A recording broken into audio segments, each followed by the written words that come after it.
Hey guys, this is Maria from freewaysocial.com, and in this video I'll show you how to save someone's Reels video on Instagram. If you find an interesting Instagram Reels video that you would like to review later, then simply save it. Follow these steps and you will figure out how you can do it. Log into Instagram, click on the Discover tab.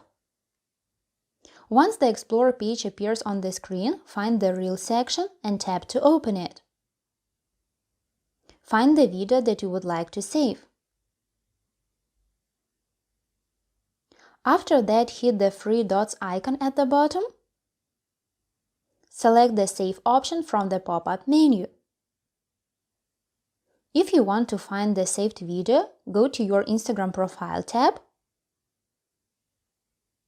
Press on the three lines icon in the top right corner. Click on the Saved section. Here you can find all the images and videos you have saved. That's it!